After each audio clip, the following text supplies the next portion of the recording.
तमिलनाडु की सियासत में आज का दिन दुख भरा है, लेकिन इससे पहले के 75 दिन भी तमाम उठापटक और रहस्यों से भरे हैं।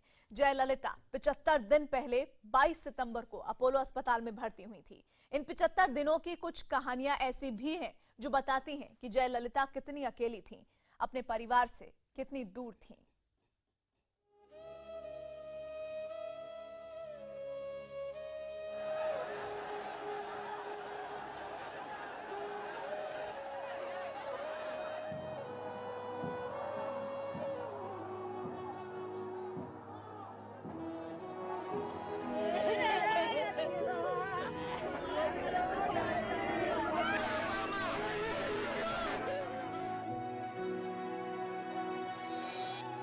दक्षिण की राजनीति में जयललिता नाम का सूर्य देश के दक्षिणी छोर पर समंदर किनारे अस्त हो गया।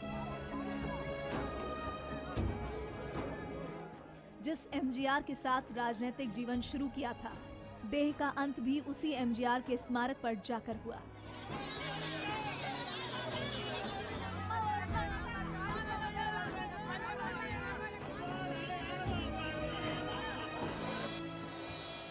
इक्कीस सितंबर 2016 यही वो दिन था जब जयललिता आखिरी बार जनता के बीच में देखी गई, और उसके बाद जनता के बीच आई तो दुनिया छोड़ने के बाद।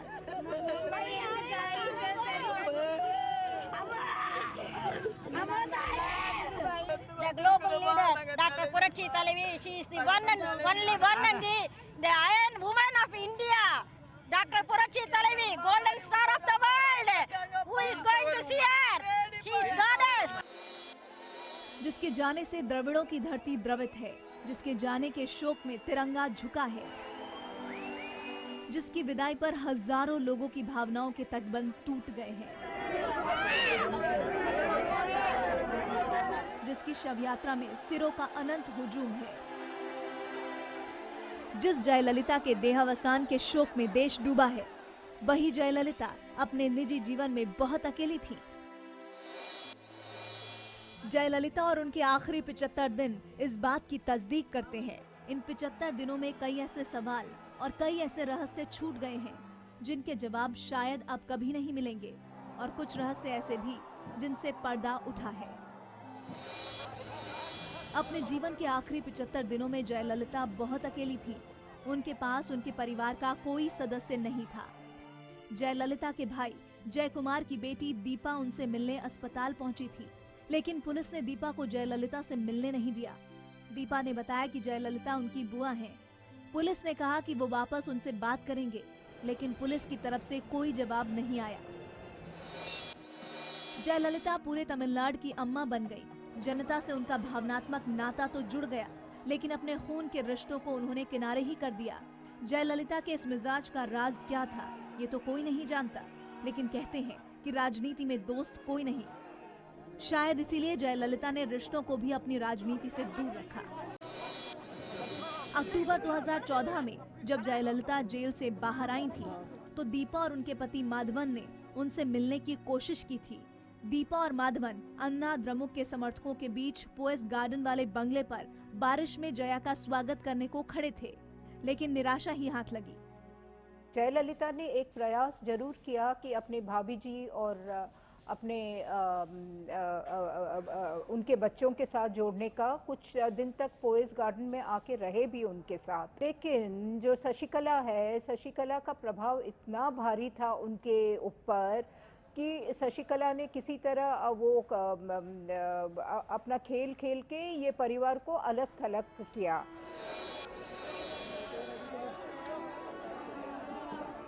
एमजी रामचंद्र की छाया से निकलकर जयललिता तमिलनाडु की राजनीति के आसमान पर चमकता धूमकेतु बन गई।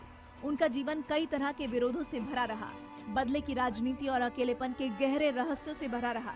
अब इन तमाम रहस्यों और अकेलेपन के साथ जयललिता अथाह गहरे समंदर किनारे धरती से विलीन हो गई। जयललिता के चाहने वालों की कोई कमी नहीं थी, लेकिन निजी जिंदगी में जयललिता बेहद अकेली थी।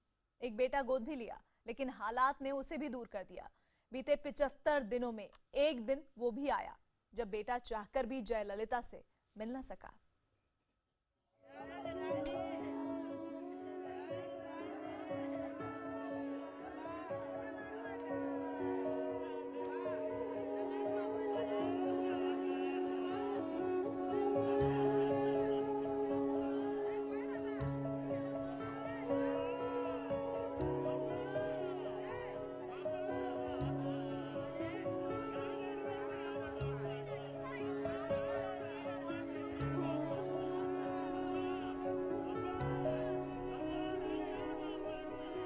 तमिलनाडु की जयललिता आखिरी सफर पर निकली तो लाखों लोग साथ चले।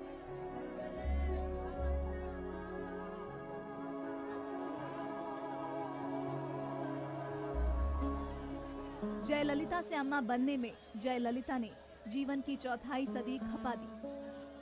75 दिनों तक तमिलनाडु के अपोलो अस्पताल में जिंदगी और मौत की लड़ाई लड़ती रही जयललिता और तमाम रिश्तों को छोड़कर अंतिम सफर पर निकल गई।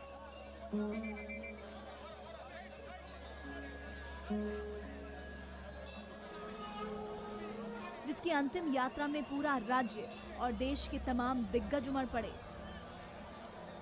जिस जयललिता के लिए पूरा तमिलनाडु रो रहा है, उस जयललिता ने जिंदगी का आखिरी वक्त अकेले काटा।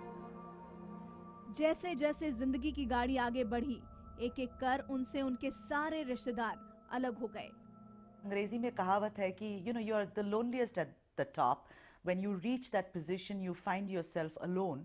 तो कहीं ना कहीं जयललिता को लगा कि अब मैं इस ओहदे पर पहुंच गई हूं तो मुझे अकेले ही सब चीजों से जूझना पड़ेगा। जयललिता ने 2 साल की उम्र में अपने पिता को खो दिया। मां के सहारे अपनी जिंदगी को संवारा। अपना कहने वाला एक भाई जय कुमार था, लेकिन बीतते वक्त के साथ वो अपने भाई से भी दूर हो गई।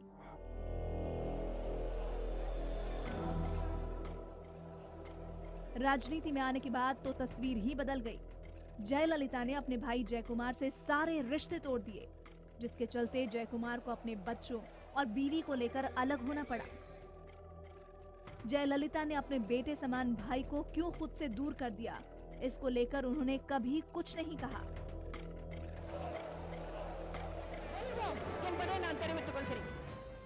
साल 1995 जयललिता की जिंदगी में एक नया रिश्ता लेकर आया। उनकी जिंदगी में नया मोड़ आ गया। जयललिता की करीबी दोस्त शशिकला नटराजन के भतीजे वीएन सुधाकरन की शादी जयललिता के प्रतिद्वंदी शिवाजी गणेशन की सबसे छोटी बेटी से हो रही थी और उसी वक्त जयललिता ने सुधाकरन को अपना बेटा घोषित कर दिया। सुधाकरन को लेकर हुए इस बड़े ऐलान के वक्त तक जयललिता राजनीति में एक ताकतवर शख्सियत बन चुकी थी और राज्य में मुख्यमंत्री भी थीं। ऐसे में अचानक हुए इस ऐलान ने सबको हिलाकर रख दिया। जयललिता ने न सिर्फ सुधाकरन को गोद लिया, बल्कि एक मां की तरह उनकी शादी खूब धूमधाम से करवाई। जयललिता ने सुधाकरन की शादी में उस वक्त 8 करोड़ रुपए खर्च किए और आज तक लोग उस भव्य शादी को भूल नहीं पाए हैं। जया उस वक्त वेतन के तौर पर सिर्फ 1 रुपए लेती थी। जयललिता ने सुधाकरन की शादी बेहद शाही अंदाज में करवाई। उनको अपना बेटा मानकर गोद लिया, लेकिन शादी के 1 साल बाद रिश्तों में कड़वाहट आई और 25 अगस्त 1996 को जयललिता ने अपने गोद लिए हुए बेटे से भी सारे रिश्ते खत्म कर दिए।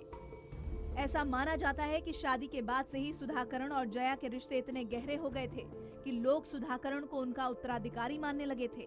लेकिन बार बार सुधाकरन की दखलंदाजी जया को रास नहीं आ रही थी और जया ने सुधाकरन से किनारा कर लिया। स्टेपसन की शादी हुई और उसी वक्त से उनके ऊपर करप्शन के चार्जेस लगने शुरू हो गए। पर जयललिता को ये लगने लगा था कि शशिकला जो है, जो उनकी इतनी करीबी दोस्त है, वो उनका सही मार्गदर्शन नहीं कर रही है। जिंदगी के आखिरी पलों में जब जयललिता अस्पताल में भर्ती थी, सुधाकरन ने जयललिता से अस्पताल में मिलने की कोशिश की, लेकिन जयललिता से मिलने की इजाजत नहीं मिली और सुधाकरन निराश होकर वहां से लौट गए। सिर्फ इतना ही नहीं, जयललिता ने अस्पताल प्रशासन को उनकी निजी जिंदगी से जुड़ी कोई भी बात बाहर जाने से मना कर दिया था। किसी को उनसे मिलने की इजाजत नहीं थी और आखिरी पलों में वो अपने भाई की बेटी दीपा से भी नहीं मिली। बेशक जयललिता लाखों लोगों की मां थी, लोग उनसे बेहद प्यार करते थे, उन्हें अपना मानते थे, लेकिन जिंदगी में आए काफी उतार चढ़ाव ने उन्हें सख्त बना दिया और एक एक कर उन्होंने अपने तमाम रिश्तों को खुद से अलग कर दिया था। जिंदगी अकेले बिताने वाली तमिल राजनीति की आयरन लेडी सबको छोड़कर चली गई। जयललिता के रिश्तों की फहरिस्त में कई नाम जुड़े और कई बाहर हुए। अंतिम 75 दिनों में उनके साथ महज 2-3 ही लोग टिके रहे, शशिकला, पन्नीरसेल्वम और शीला। आखिरी 75 दिनों के यही साथी अब तमिलनाडु की राजनीति और सरकार की धुरी बने हैं।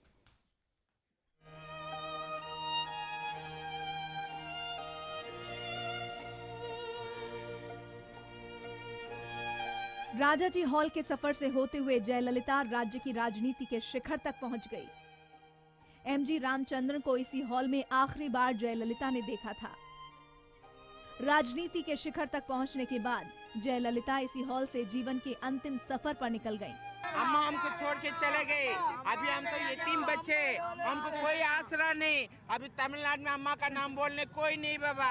नेता से मसीहा बन चुकी जयललिता गुजर गईं, तो बच्चों ने सिर मुंडवा दिए, लोगों ने दाढ़ी कटवा ली। उनके न रहने की खबर से पूरे राजनीतिक गलियारे में शोक की लहर दौड़ गई। हर बड़ा नेता उन्हें अंतिम विदाई देने पहुंचा। पीएम मोदी उन्हें श्रद्धांजलि देने पहुंचे। साथ में रोती बिलखती जयललिता की दोस्त शशिकला को ढांढस भी बंधाया। राष्ट्रपति प्रणब मुखर्जी ने भी जयललिता के पार्थिव शरीर पर श्रद्धा सुमन अर्पित किए। कांग्रेस उपाध्यक्ष राहुल गांधी भी जयललिता को आखिरी सलाम देने पहुंचे। जयललिता के जिंदा रहने तक एआईएडीएमके का मतलब जयललिता ही था। वही पार्टी की मुखिया थी, उनके ही फैसले अंतिम, और राज्य की सत्ता की धुरी भी वही थी। जयललिता के रहने तक पार्टी में अगली पंक्ति का नेता नहीं बना, बस उनके इर्द गिर्द रहे तो उनके कुछ विश्वास पात्र। अब तमिलनाडु की सत्ता में एक शून्य है, खालीपन है। तो तमाम सवाल भी, जयललिता के बाद कौन? जयललिता के बाद कौन पार्टी को एक सूत्र में बांध पाएगा? जयललिता के बाद राज्य के 3 नाम सत्ता के गलियारों में छाए हुए हैं। पहला नाम ओ पन्नीरसेल्वम, जयललिता के सबसे विश्वास पात्र। जयललिता जब 2 बार भ्रष्टाचार के आरोप में जेल गईं, तो पन्नीरसेल्वम ने सत्ता संभाली। 75 दिन तक अस्पताल में रहने के दौरान पन्नीरसेल्वम को 8 मंत्रालयों की कमान सौंपी गई। इस दौरान पन्नीरसेल्वम ही राज्य के कार्यकारी मुख्यमंत्री रहे। फिलहाल राज्य के मुख्यमंत्री हैं वो। दूसरा नाम शशिकला नटराजन, जयललिता की करीबी दोस्त, निजी और राजनीतिक जीवन की सबसे बड़ी विश्वास पात्र। माना जाता है कि पार्टी के मामले शशिकला ही देखती हैं। तीसरा नाम शीला बालकृष्णन, तमिलनाडु की पूर्व मुख्य सचिव। शीला जयललिता की सलाहकार रहीं।